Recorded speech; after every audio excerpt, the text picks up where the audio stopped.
All right, if you're in the back there, make your way to your seats because we're getting ready to rock and roll. All right, once again, I want to thank ProTitle for our morning break. And I know most of you have downloaded the app, but let's make sure we use it, interact with people. You can actually post on the wall. You can say something about the vendors. They'll post back. Just kind of make it interactive. So use that app.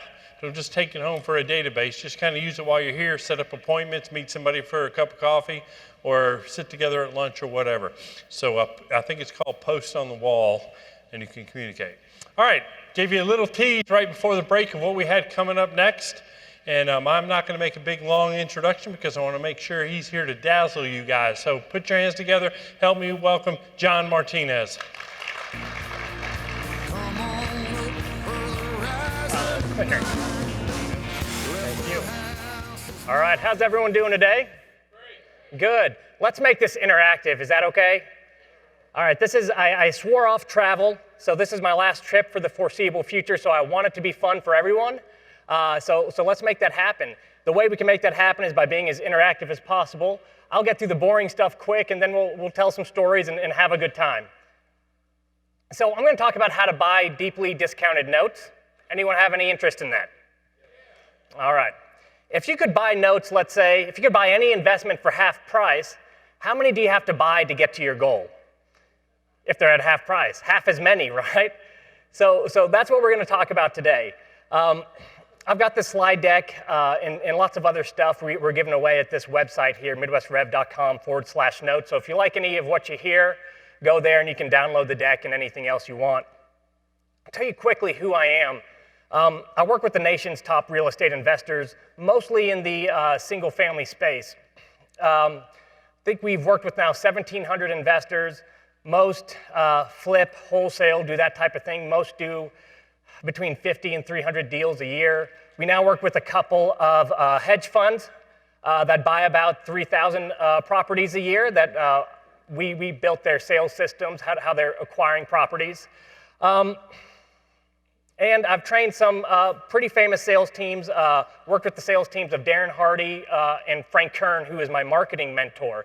So that's a little bit about who I am and what I do and what puts me on this stage this morning. But who am I really? I'm an extreme introvert. You guys have no idea how scary it is for me to be on this stage right now. Anyone else introverted? All right. You can feel my pain, can't you? It is so scary. I'm a dad, I'm a husband, I'm a homebody. I told you I'm not traveling anymore because I'm a hermit in training. I'm going to get back to my house tonight, and I probably won't leave for a week because that's just how I like to roll. I've got 5 kids, we watch movies, we play, we do all the sports, it's fun. And the reason why I tell you this is because I'm a sales trainer, that's my trade, that's what I do for a living. Now, when you guys think of salespeople, do you think of introverted, don't want to leave the house, squeeze against the wall type of people? What kind of people do you think of? What are some traits of the extrovert, right? What else? Outgoing. Like, that's not me. I hide. If you've seen me, while everyone was out there, I was back in that corner by myself. So the reason I want to tell you this is to let you know I wasn't born a salesperson. I was actually the opposite. I had a speech problem when I was growing up. No one understood me except for my mom until about the 5th grade. After that, I was kind of a late bloomer. So I tried to play high school football. I weighed 101 pounds. I was picked on. I was beat up. I'm the kind of guy who learned to hide from people, right? I learned to hide into the shadows and not interact with people, the complete opposite of how we usually think of a salesperson. But I got my first sales job when I was late teens, early 20s. That was my office. It was a 1988 RX-7 convertible. Loved it. It was my first sports car ever. But what happened was this. I delivered food for a living at 19 years old, maybe it was 20, for a catering company. And the catering company's clients were salespeople, pharmaceutical salespeople. Anyone in pharmaceutical sales, been in pharmaceutical sales? Okay, we got some in the room. So how business was done back then is the pharmaceutical sales reps would order a bunch of food. I would deliver it to the doctor's offices. As the doctors came out to grab a bagel or a donut or whatever it was, the pharmaceutical rep had a chance to introduce their drug or basically sell. So my first interaction with salespeople, my thought of them, how I saw them was as these pharmaceutical reps. They were well-dressed, they were beautiful, they were well-spoken, they had the company cars, the good salary, everything I basically wanted, right? So I decided to get into sales. This car is how I did it. I was an insurance salesman, all commission. I traveled 5 states. I'd leave on Sunday, come back on Friday. I had a Notre Dame blanket in the back of that car, and when it got cold, I'd put it on because it didn't have any heat or AC. A little towel in the passenger seat that I defrost, self-defrost the windows, and I literally would sleep in truck stops, and I'd cold call, walk into businesses, go through a 12-page laminated flip book that the company gave me to read about insurance products, and then I'd calculate a premium and ask for a check, and I did that over and over and over and over again. And I did that for about a year, and I was no good at it, but I did it, and I hustled. I worked harder than any other insurance agent that American Republic Insurance had at the time. So I was offered my own insurance agency. You could tell how young I was there because I had hair right there in the middle. But as you can see, I was all of maybe 20 years old, and everyone around me was in their 40s, 50s, 60s and had great insurance careers. And I was really excited about the opportunity to have my own agency, which the company offered me because I hustled so hard. But this was a big wake-up call for me. This is when I learned I didn't know how to sell. I couldn't sell anything. My work ethic was through the roof, but I didn't know how to sell. And the reason I knew this was, the way I found out was because the company told me, John, you have to keep up your personal sales production, and at the same time, in this position, you have to build an office, which means recruiting salespeople. Now, recruiting salespeople is basically just a different type of sell, right? You have to convince them, influence them to take a job that's all commission, nothing promised at all. Couldn't recruit anybody, and since I didn't have 80 hours a week to go and hit the road and sell, my personal production just absolutely plummeted. So they sent out Al Payone. Al Payone is this gentleman on the left-hand side of the screen there. He was a college football recruiter, and then also worked in the sales department for this insurance company out of Des Moines. And Al came to St. Louis, where my office was, and he said, you know, all you need is a system. So I'm going to stay here for 5 days. I'm going to show you a sales system. You use this to recruit agents. You use this to go sell, and then I want you to also train new agents with this sales system. So I can follow directions. That's what I'm really good at. So I followed Al's directions. Within a year, we had about a 50 to 70 agent agency. I had gone from about 14, 16 months prior, making $8 an hour to making $250,000 a year, and I was happy. You can say I was sold on sales. When you make like $8 in a quarter to $5,000 a week, it's a big change, right?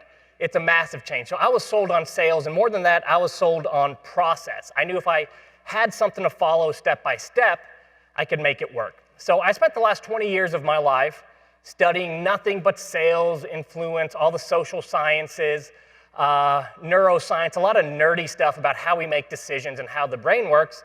And that's how I ended up a sales trainer. I worked my way up through corporate America, built and trained massive sales teams, and then about 6 years ago decided to do my favorite part, which was sales training, and I've focused the last 5 years exclusively on the real estate investment space. So what we're going to go over the next 36 minutes is the new rules at buying at discount. Now, I'm going to talk about buying at discount. We train a lot of people to buy houses at discount. This can be used to buy notes at discount. But the stuff we talk about can just be used to sell anything or to get a good deal on anything. So does that apply to anyone ever look for a good deal, or anyone in this room ever have anything to sell? Raise a hand. I just want to make sure I'm talking to the right audience. All right. So this will be useful no matter, as long as you're a human being. So rule number one is you got to have a system. You got to have some type of system. Systems are important. We have systems. We develop systems in our everyday lives, and we don't even mean to develop systems. When you get up in the morning, is every morning kind of the same? Same stuff, same order, maybe eat the same things, drive the same way to work, or to drop the kids off, or wherever it is? Is it the same, or is it just like the Wild West, where every morning you wake up and you go, let's get nuts, right? What is it? Is it the same, or is it different? It's the same, right? There's a process, but most of us never sat down at 4 years old and said, well, let's work out the morning routine, Right? It doesn't happen, but we've developed these processes without even knowing it. Why do we get up and do things in the morning the same way every time? Why do we do that? How did that even happen? It's fast, it's efficient. What else? Frees up mental space. You know what you're going to get. You don't forget something, right? So you can sum up all that into there's a predictable outcome, right? When you do something the same every time, you kind of know what you're going to get. If you cook a meal the same way every time, right, you know what that meal is going to taste like for the most part, right? If you follow all the same steps, use the same ingredients, put together in the same way. What if you're cooking a meal and before you mix the ingredients together, you put it in the oven? What's going to happen? Right? We use processes to predict outcomes, okay? So they're important. Now, sales is no different. You need a process for sales as well. The systematic process for sales that we use looks like this, and I'm going to walk you through it. It's going to make a whole lot of sense because it's pretty simple. Whenever selling anything, the first thing we do is set the stage. When we set the stage, I'll tell you what we do. We remove pressure. Let me pause and ask you guys a question. When I just say salesperson, what kind of feelings do you feel? What goes through your mind? How would you describe salesperson? Dirty, okay. What else? Aggressive. What else? Uptight. Liar. Fantastic stuff, right? How do we feel? What are we scared of when meeting with salespeople? You might get cheated. You might get pressured. You might be forced to make a decision before you're ready. So what kind of walls do we usually, and I'm just talking, just answer however you do it, what kind of walls do we usually put up when we talk to a salesperson? If you feel like you might get pressured, what do? Walk out, maybe later, cut it short, hold everything close to your chest, kind of tighten up a little bit, one-word answers. Does all this sound familiar? Like we've all been guilty of this, right? Okay. So does it make sense that the first stage in any sales process would be to kind of take down some of those walls? Absolutely. Easiest way to do that is, there's many ways to do it. The easiest way is just by starting out every sales conversation with, hey, listen, no pressure either way. At the end of this thing, if we do something together, great. If not, no big deal, no hurt feelings. We did what we came here to do. It's cool, right? That relieves pressure, okay? We do that all the way throughout a sales call, but it's super important every single time, beginning of the conversation. This is a nugget you can take and use. Listen, just want you to know, whatever happens is fine. We do business, that's great. If not, no big deal, no hurt feelings. Let's just chat things through and see where it ends up. Okay, cool? We good with that? Step number 2, we address motivation. Why in the world would you like to sell? So I'll pause here. I'm going to ask another silly question. Do you guys ever buy anything for no reason at all? Someone said my wife does, but does she? Does she? Or is it to, sometimes we buy things we don't need, but it really solves a problem, doesn't it? It solves boredom. It gives us something to do. It gives us the thrill of the hunt sometimes. So I'll ask again, do we ever buy anything where there's not a reason why? Right, there's some reason. Now the reason might be silly, just because you wanted to show off how much money you had. Maybe it's an ego thing. Maybe again, it's boredom or something like that, but there's always a reason. And I challenge you to think about anything you've bought or any major life change you've made without any reason. So if the first step of deciding to buy something or sell a property or note or whatever it is figuring out, I need to make a change, is figuring out a reason why, does it make sense that this is the first thing we talk about as soon as we remove some walls? Why would you? What's your motivation? If you did do this, why would you? Okay. Next, hey, we all want lots of stuff. As I look out into the crowd, everyone's sitting there, and you probably all have 2 or 3 things that you really wish were in your life. It might be a material thing. It might be a health-related thing. It might be a relationship. But I bet you, can you guys raise a hand if you could just right off the bat, you don't have to share them with me, but right off the bat think of, hey, I wish I had these 2 or 3 things in my life, or even just one thing. Okay, so everyone with your hands up, it means you're highly motivated. There are things in your life that you want more than anything else, but you don't have them. What does that tell us? That tells us that even when people are highly motivated, even when people really want something, sometimes stuff gets in the way. Does that make sense? Motivation's not enough. Wanting something's not enough. So next part of our sales process is to talk about, hey, what might get in the way? So let me recap so far. No pressure either way. What's your motivation? Why would you? Even if you want to, what might get in the way? Now, I want you to imagine this. If we have a conversation with someone and we remove the walls and it's an open, honest conversation and we get deep into their why and it's important and they get to a point where they're very motivated to take action on their why, and then we systematically uncover and remove anything that will get them in the way of taking that action, what do you think will happen? They'll take that action, right? If we want something and there's nothing blocking us from it, what do? We get it, right? So the next step would be the close. How can I help you capitalize on your motivation while removing the stuff that might get in your way? This is just a very simple, straightforward sales process. Is this pretty simple? Thank you. Rule number 2, we're going to get deeper into this as we go along. Never be closing. Does that surprise anybody? It surprises a lot of people, surprised me. We've been studying this for a long time. One of the first studies on closing and sales was done by a company called Huthwaite. Huthwaite studied about 35,000 sales calls over the course of a 12-year period. The hypothesis going into the study was salespeople who know more closes, had more closing training, and close more often will get more deals. What they found was the opposite. That salespeople who closed more often, had more closing training, got less deals. They had to go back to the drawing board and figure out what made the best, and it had nothing to do with closing. It was the types of questions they asked, and we'll get to that in a second. The more often you try to close, the less likely you will be able to get the close. And I just want to ask, how do you guys feel about pushy salespeople? You mean you don't get in front of a pushy salesperson, they start just turning the screws, you go, oh, I can't wait to buy from this guy. No, you're thinking the opposite, right? How do I get out of here? Does it make sense that the more you try to get closed, the more pressure you feel, the less likely a deal becomes? I'm going to explain this by using an analogy. The whole sales process and closing thing.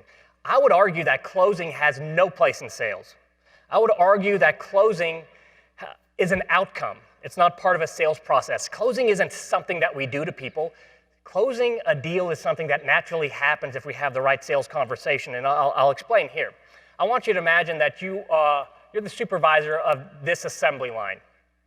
And I want you to imagine that you're at work one day, the cars are rolling through, you got your clipboard, you got your hat, at least that's how I imagine it looks, you're up on a catwalk, and one of your supervisors comes up to you from the floor and says, hey, listen, we got a problem. Let's pretend these are Toyotas, right? The Toyotas are coming off the line. The windshields are not properly sealed. So what we're doing right now is we're taking each one of those Toyotas, we're driving it over to another empty lot, and the plan is whenever the end of the day hits, whenever we have shift change, we'll take any engineers, anyone we can manage to get all hands on deck type of thing, and we're going to start repairing these one by one. So he goes, that's a plan right now. But we've got a second option, and I need to know what to do. The other thing we can do is just shut down the assembly line, find the windshield placing machine, and fix the machine and turn the assembly line back on. So my question is to you, if you were in charge of that assembly line, would you keep rolling the cars off the lot, fix them one by one? That's option 1. Or option 2, would you just shut down the assembly line, fix the process, and then turn it back on? 2. I'm hearing a lot of 2s. Actually, from here, it sounded like a lot of mumbles. So I'm going to say it was unanimous. It was all 2s, right? Why? Why would you do that? You solve the problem. It's efficient. Why else? Yeah, root cause. You go to the source. Exactly. You see, when you fix the process, the building process, what do you get? You get a predictable outcome. You get cars rolling off that assembly line that are intact. Sales is the exact same way. When you have the right conversation, when you uncover all the reasons why someone would take action, when you uncover all the reasons people wouldn't take action, and you work through those things together, then what happens? A sale rolls off the line, but it's not really a sale. The best outcome in any sales conversation is really just, it's not a yes, it's not a no, it's a decision, right? Anyone in any sales capacity right now that get maybes and think it overs, what do you think about them? It's, I don't care what you do, just give me an answer. It could be yes, it could be no, but the worst answer any salesperson could get is a maybe or a think it over. What we really want is to close every closable deal. This is a perfect product rolling off the line. Every closable deal is closed, and if you didn't close it, you knew exactly why. Would that be a good outcome for any sales conversation? If it's closable, we close it. If not, we're not walking back to the office, to the car, whatever it is, wondering why. We know exactly why we lost it. And from there, we could take whatever steps we wanted to, whether it's a follow-up system or just writing it off, whatever it is. Sales is the exact same. Sales is an assembly line. So I want you to look at this process again, but I want you to imagine it's an assembly line. First, we set up the sale by removing pressure. Next on the assembly line, we're going to increase the urgency to take action, which we can do very easily through the questions we ask. Next, we're going to remove any hurdles that'll keep the seller from taking action. Guys, if we do this, if we're having an honest conversation, we really increase the urgency to take action, we remove any barriers from taking action, what's rolling off the assembly line? It's a deal, right? This is why closing is not a part of the sales process. Closing is an outcome that happens when you have a good sales process. Does this make sense to everybody? So everyone in this room has a passion for real estate.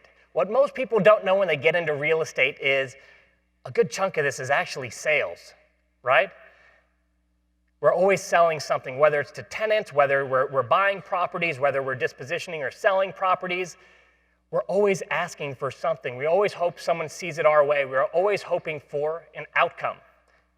What a sales process is just a simple way to guide the conversation towards the desired outcome. Are we still all on board?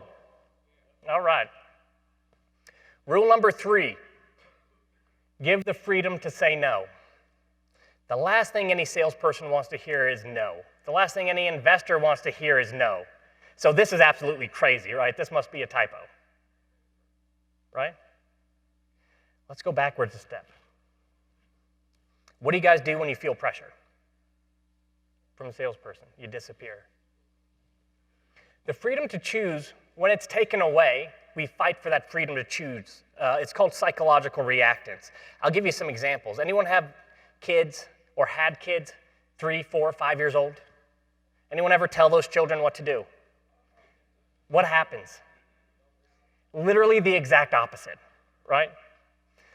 We went through a phase in my household where all my oldest son would eat was macaroni and cheese from Panera. It was a tough time for us. Every day, every meal, wouldn't eat anything else. But a time came when we put Panera in front of him and he said, don't want to eat it. Guess how we made him eat it? We started to put it down and we said, Jackson, you can't eat that. You are not allowed to have that. And guess what he did? He fought for the freedom to make his own choice. We know this. Anyone who's had a spouse or a boss that's told us what to do, anyone in here who's had a spouse or a boss that told us what to do and we did the opposite, even if it wasn't in our best interest? Just me? Maybe it's just me. So when we push, when we don't give the freedom to say no, we get that pushback, we get resistance. Now, how resistance shows up in a sales call is the exact same things you guys told me you felt when you were in sales situations and you might feel pressured. Reluctance to answer questions, maybe hostility or pushback, rushing through a call or meeting, disengagement, maybe even misleading or lying. Anyone in here liars? It's a loaded question, isn't it? Let's examine this question. I'll show you how this happens every day. Even though this room is probably full of good people, at least 99%. I saw a couple in the back that are a little questionable. Just kidding. But imagine this. Imagine you walk onto a car lot tomorrow. And as you're walking towards where they keep all the cars nicely lined up and parked, you see out the corner of your eye the sales guy coming out from the sales floor, and he's kind of, going to cut you off. And you're just walking and you're going, please no, please no. And you see him, he's coming, corner of your eye. He stops and he says, what can I do for you? What do you say? Nothing, just looking. Nobody shows up on a car lot for no reason, right? We mislead, not because we're bad people, but we don't want to feel the pressure, correct? So when we don't give permission to say no, this is what we end up with. Here's why this is important. Knowing nothing about sales at all. Say you just want to go and buy a note, buy a property, and you sit down with an individual. I want you to imagine that you could read minds. And I want you to imagine that as you sat down, you knew every reason why this individual would sell. You knew everything they were going through. You knew every reason why this was important to them. You knew every concern they had. You knew every fear they had. As the conversation went, you knew everything they were thinking and feeling. If you could read minds, would you be able to close any closable deal? Would you know how to navigate that conversation properly? Knowing nothing about sales, listen, you're probably worried about that. You know how to navigate that conversation. You don't need any sales process for that. You'd know it. What great salespeople do is they get as close as they can to reading minds. Now, if people don't feel like they have permission to say no, if they are feeling pressure, we already said, reluctance to answer questions, they close up, they mislead or lie. So pressure creates the opposite of reading a mind. We close the mind. Does this make sense? If we could read minds, we could sell anything to anyone as long as it made sense, right? Ethical. And when we pressure and we try to close and we don't give permission to say no, we get the opposite. This should be relief for people that found out that selling is part of their career, but they're not comfortable with it. This is permission to be comfortable with it and do a lot of stuff that other salespeople or sales trainers will tell you got to do or don't have to do. So I recommend always, here's the practical advice here, always pull away. Always be a little reluctant to do a deal instead of pushing for a yes. Anybody read books like Chris Voss's book on negotiating or I've read some good negotiating books over the years. But we always want to be a little bit hesitant, right? What happens if we're too gung-ho, if we're too enthusiastic? What happens? Well, let me give you an example. If you're selling your house and you meet with someone and they go, what are you asking? And you say, well, I'd like $250,000. And before the words even leave your lips, they go, done, deal. What are you thinking? Yeah. Whoa, hold up. That was a little too quick. I'm leaving money on the table, right? When you pull back, what you do is you set up an environment for open, honest conversation, like mind reading. You remove all pressure. Do you guys want to see some real-world examples from my actual sales emails where I get clients? Okay. One of you might be in the room. If you are, I apologize for using your email. No promises. Let me show you how you apply this in the real world.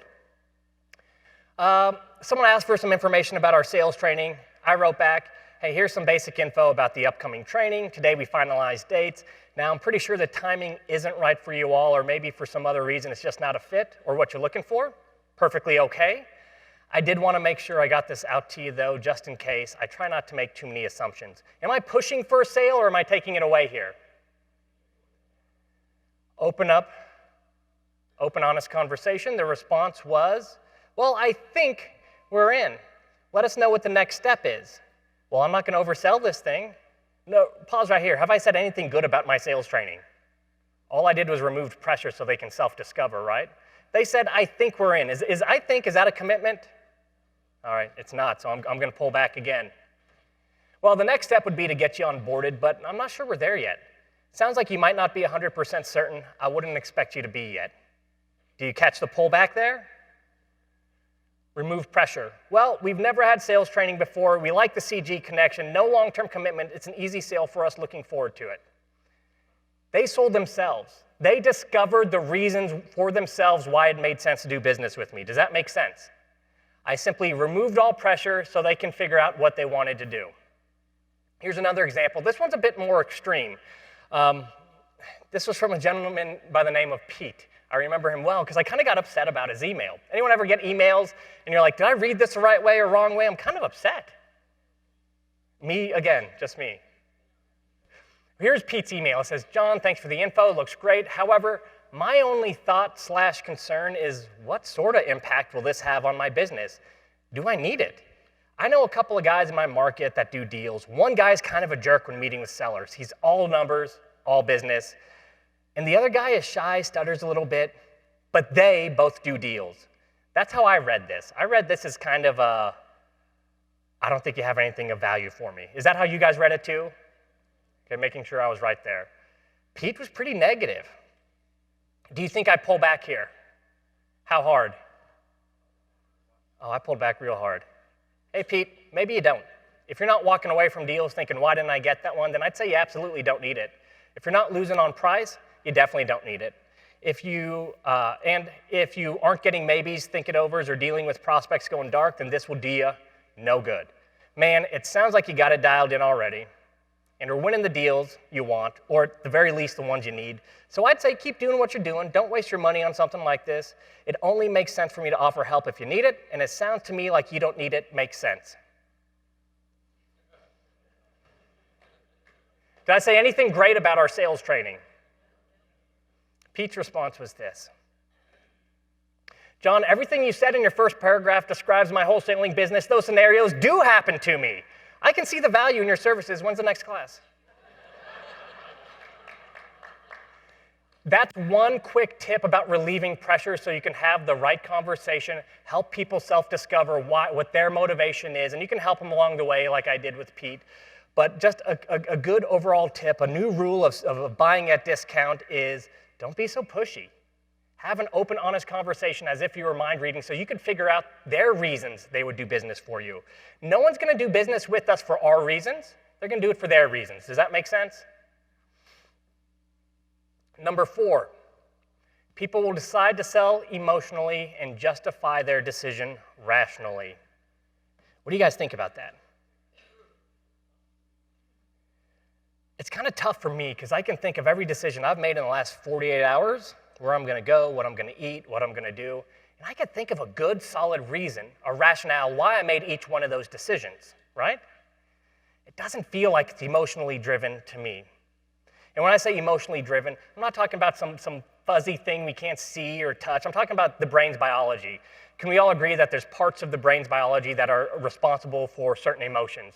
The amygdala, for example, if we watch the amygdala under a functional MRI machine, when people get scared, it lights up like a Christmas tree, okay? So feelings, emotions are biology. Can we agree on that just as a basic foundation for this conversation? Yes? Okay. So we can go through this pretty quickly and end on a story. Antonio Damasio is a neuroscientist at USC. He's still there today. He was one of the pioneers of figuring out how emotion played into every decision we make, decisions like buying and selling properties. And the conclusion he came to through his studies was that emotion is a necessary part of almost every decision. He studied people who had brain damage. The emotional parts of their brain were damaged, and they had trouble making decisions. So that's where he started the study from. Today, Harvard Business School professor Gerald Zaltman says 95% of our purchase decisions take place unconsciously in the emotional part of our brain. Does that blow your mind? 95% of what we decide to do happens without us even thinking about it. Does that blow your mind? It blows my mind, and it feels a little bit uncomfortable. Here's the reason why. We're going to go through this fast, but I just want to set a good foundation for what I'm about to tell you. Guys, we've got our emotional brain, and we've got our logical brain. Our logical brains aren't that bright, okay? 50 bits per second is what we can logically think about. It breaks down to basically 4 variables. We can look at, if we were buying a car and there are only 4 variables, miles per gallon, price, color, or something else, we could come up with a good decision. If we're comparing things with 5 or more variables, we can't figure it out. It's because there's some shortcomings in our short-term memory, and that's it, 4 variables. Let me pause. Investments, real estate. Are those hairy deals? Are there more than 4 variables? Is that like grabbing a box of cereal off the grocery store shelf, or is that a complex type of sale? It's complex, isn't it? Okay? So why? Well, the logical brain is slow, 50 bits per second. The emotional brain, guess what kind of processing power that has? Take a wild guess. How many bits?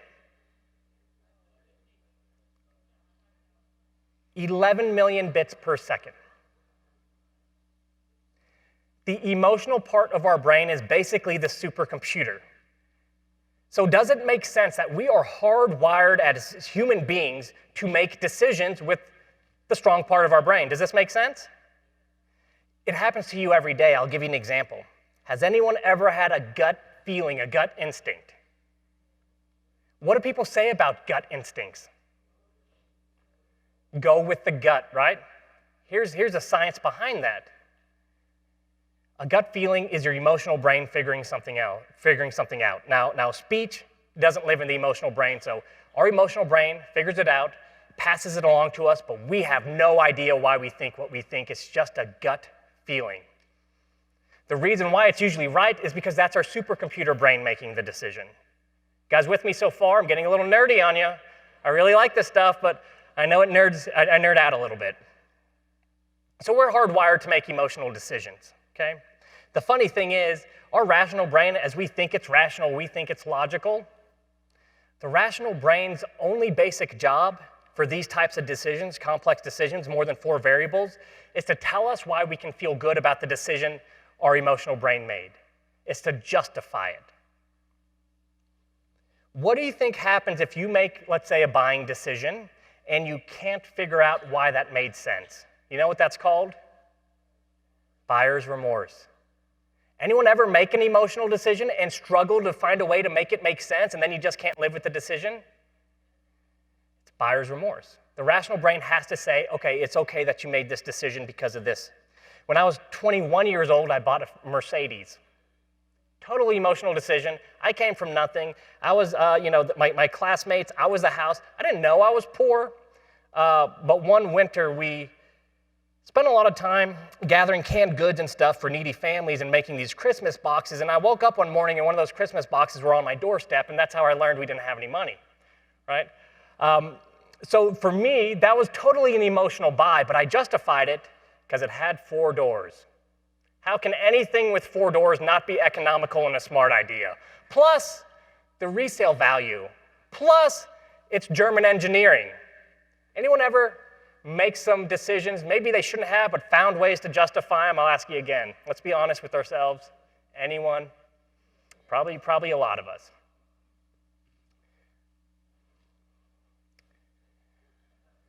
I'll give you an example. Right here on my phone, whichever pocket it's in, I've got this app called Lose It. It tracks every calorie, every macronutrient I eat, and I've been using it for about, 5 years. I'm getting older. I'm pushing 40. I got kids. We're out of the pool. We go to the lake. We do all kinds of active stuff. I've got something with my ego where I just don't want to let myself go, so I am fanatical about health and fitness and tracking calories and all that kind of stuff. And it's tough because I got a really big sweet tooth. And a couple 4th of Julys ago, we go to my mother-in-law's house every 4th of July, and you can imagine 4th of July, I'm in like peak diet season, right? Like I'm like intermittent fasting. I'm working out twice a day. It's weird. So don't get me wrong, this is not normal behavior. I don't want you to take it as that way. But I want you to understand how obsessive I am about it.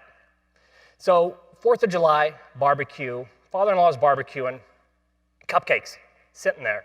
Have you guys seen these cupcakes that come from, did you know there are stores that sell nothing but cupcakes? There's like these boutiques. They're this big, probably 1,000 or 2,000 calories each. It's like art, right? She had some of those. So I finished my 2 hamburger patties, no buns. I was out of calories for the day. Intermittent fasting was starting, but I just kept looking at those cupcakes. Just kept wanting those cupcakes. Now, was that want emotional, or do you think I needed that to live? So I bargained. I made myself a deal. I go, I'm just going to have a little bit of the icing on one. Fast forward 5 minutes, we're like 6 cupcakes deep. I'm a mess, right? This is the point where, what do you think I'm feeling now? Like, I put down the last cupcake. What do you think I'm feeling? So much guilt. Just feel horrible. I made an emotional decision, and now I had to find a way to justify it. We got this baby. I started searching and searching and searching the internet. I had to somehow make this right. I found multiple articles about how when you are on a restricted calorie diet, a low carb diet, in order for your metabolism to stay good, you had to ramp it all up every once in a while. You had to shock it.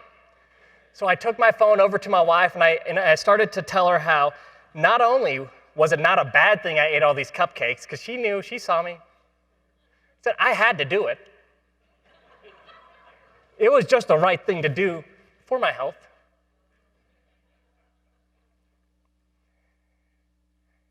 I'm going to go into one more short story. I've got 4 minutes and 45 seconds left. I want to show you how much emotion has to do with our decision making, our purchase decisions. I want to show you how much money matters in comparison to emotion. This is the best way I know how to show it. The picture here is of a Walgreens supermarket shelf, or their medicine aisle. Anyone familiar with that, seen that? I got 5 kiddos at home. One is always sick. Someone's coming home from school or daycare with the sniffles. Every time it happens, my wife sends me to Walgreens. It's about a quarter mile from our house on the corner. And I go and I find myself in this aisle. Now, I know my kid's going to be better. This is the way it works, right? The kid's always better the next day. If they're not, you take them to the doctor. So I personally see no need for me to go and get medicine time and time again. So I'm there. I'm staring at the shelf. You think I'm emotional? You think I'm really worried about my kid right now? They got the sniffle. Would you say high emotion or low emotion as I stand in that aisle? Okay, it's a healthcare decision, important. It's my child, important. Emotion is low. As I look, there's a Walgreens brand for $1.99, $2.99. It says right on there, same ingredients as the brand name stuff. You got the organic stuff that's like $15.99. I'm looking at all the price points. What do you think I'm buying, the $1.99 or the $15.99 cough syrup that I don't even know if it works or not? Low emotion, child, healthcare decision based on pennies, okay? Now, I've got a child named Miles, and we've been through some scares. He's got this peanut allergy that's pretty bad. Could one peanut kill him, basically. Pretty scary. I want you to imagine that as I was on the way home, and I only bring this up because we've been through it, I want you to imagine that as we were on the way home, I was on the way home from Walgreens, I get a text, get home now, I walk in, and I want you to imagine that Miles, just turned 5 2 days ago, is sitting on the floor. EpiPen sticking out of his leg that my wife just administered. Face blue, choking, not able to breathe. Pause for a second. Where's my emotional level? High. We rush Miles into the hospital, and this has happened. We rush Miles into the hospital. They take him away through those doors. An admin person, a doctor, I don't know who it is, comes up to me and asks me a question about my child, same child as I was thinking about in Walgreens, about a healthcare decision, same decision I made in Walgreens, but this time's emotion's high. And he says to me, Mr. and Mrs. Martinez, listen, we have to get consent to go to work on your child. Don't know what's going on. Don't know if this is a $10,000 problem, a $10 problem, a $100,000 problem, $1 million problem. Don't know what it's going to cost or if you can even pay for it, but do we have consent to go to work? What do you think I would say? Money would literally lose all value. Same decision, emotion low, pennies. Emotion high, money loses all value. Does this make sense? Can you start to see how important emotion is in the decision-making process? All right. So the last thing I want to leave you, I put together a whole bunch of slides. This is fantastic stuff, by the way, but I'm out of time.